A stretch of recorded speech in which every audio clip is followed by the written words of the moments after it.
But the stranger that arrived in Halcyon was an unplanned variable. From the moment she landed in Emerald Vale, her actions altered the course of history. The events on Tartarus brought about the end of the board's authority. But the board's mistakes would haunt the colony for decades to come. The damage they left behind would require the work of a generation to repair. Dr. Phineas Wells began reviving a handful of the Hope's colonists. Engineers, scientists, technicians, and intellectuals. They were among the brightest minds the Earth had ever sent out into the stars. The Hope scientists and engineers woke up in a colony descending headlong into total collapse. With no way to return to Earth, they had no choice but to band together and devote themselves to the cause of saving Halcyon. The people of Halcyon were nothing if not hardy. In the absence of the board's authority, many of the colony's settlements banded together with a single purpose in mind: survival. Life was especially hard in the years to come. Some towns dissolved by attrition and starvation, but most of them found a way to carry on. In the years to come, Halcyon was forced to reckon with its newfound freedom. The board was gone, and for better or worse, the colony was responsible for its own destiny. Between MSI's worker-centric policies and the iconoclast's manpower, Sanjar and Zora were able to rally many of the Terra 2 townships to their cause. MSI's workforce swelled, and the iconoclasts enjoyed a significant surge in their ranks. The board was too distracted by infighting and internal politics to stop MSI from becoming a powerful corporation and a refuge for townships that might have fallen through the cracks.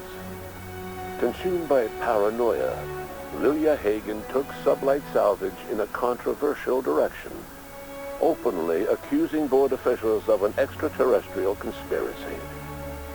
One day, an accident at the Groundbreaker's docking bay silenced her forever.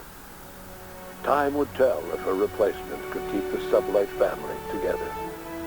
The collapse of Edgewater left its workers bereft of any purpose in life.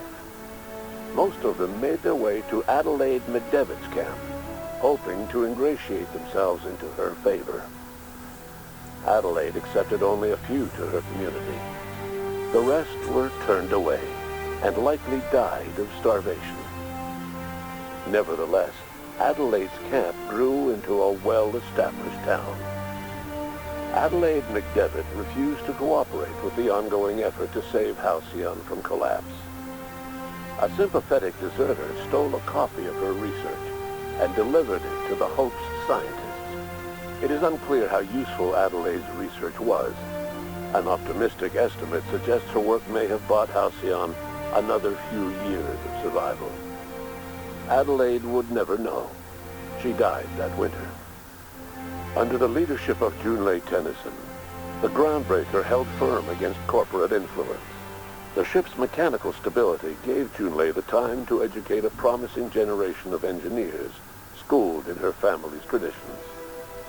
The future of the Groundbreaker looks promising. The rediscovery of the Hope and the abandonment of the lifetime employment program forced Byzantium to come to terms with some uncomfortable realities about the state of Halcyon.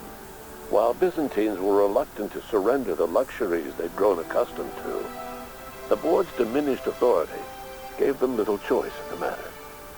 Nearly everyone had to learn to make do with less. Some even had to get jobs. It was a dark time indeed. Your influence shifted Ellie's perspective. She finally admitted, albeit grudgingly, that she just might need other people.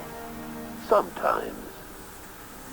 With a steady income from the life insurance payouts, she was finally able to afford a ship of her own.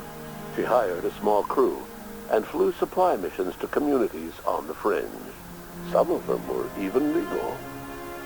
Life in Halcyon was sobering for Felix Millstone. The grand revolution he dreamed of never came. There was no great awakening for the colony, no celebrations in the streets. There was only the hard, desperate work of trying to repair a broken colony. Felix never had a head for numbers, but if there was labor to be done, he was there to help. Eventually, Felix realized that the work of a revolution was done with two hands. As much as he enjoyed his adventures aboard the Unreliable, the vicar, known as Max, eventually decided that it was time to move on, to live out the life he had sought so long to create.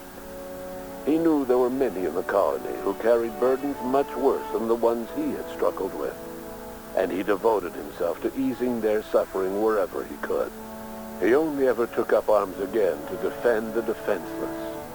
Unshackled from a lifetime of striving and fighting the universe and himself, Vicar Maximilian de Soto was finally at peace. Though Parvati eventually grew comfortable aboard the Unreliable, she never quite came out of her shell. She seemed to prefer the company of Ada to the crew, and she could often be found neck-deep in cables and grease, telling Ada funny stories from her childhood. While the colony fell into chaos, she found an island of relative peace with Ada, and they formed an unusual bond. She decided to remain aboard the Unreliable permanently as its chief and sole engineer. Nyoka returned to Monarch to take another crack at making a permanent life for herself. She formed the Charon Group, a mercenary outfit of ragtag survivalists and wilderness experts. Anyone in need of a guide or just looking to throw back a beer and swap stories could find her camping on the trail or clearing an infestation. The SAM unit that accompanied you spread awareness of the product line's superior sanitation and maintenance capabilities across what was left of the colony. This led to a boost in SAM unit sales. Did you know that SAM units are the longest-lasting, toughest-acting cleaning solution in Halcyon? Minister Clark was released from house arrest, and his contact with you gave him a sense of renewed purpose and vigor. Once it became clear that no help would be coming from Earth, he threw his considerable efforts and talents into helping Halcyon manage the crisis before it. As for Dr. Phineas Wells, he spent his remaining years in his orbital lab. He eventually came to terms with his own past and was able to forgive the mistakes of his younger self by devoting his remaining years to serving the colony. Dr. Wells was able to revive many more scientists and engineers than he first expected, thanks to the additional batch of chemicals you stole from the ministry. Wells never forgot about the human lives that were lost in acquiring these chemicals. In the end, Dr. Wells was able to save every scientist and engineer aboard the Hope. Over the next decade, nearly all of the Hope's remaining colonists were successfully revived. Halcyon saw a period of rapid technological and scientific advancement. Breakthroughs in dietary supplements saved the colony from starvation. Geoengineering projects and social reforms began to change the structure and character of the colony. Dr. Wells laid the groundwork for the project to save the colony, but he would never live to see the fruits of his labor. He passed away a few years later. His work was carried on by the scientists and engineers he revived. Today, Halcyon has stabilized. The people of the colony work hard to adapt to the new circumstances. Nearby colonies send aid and supplies.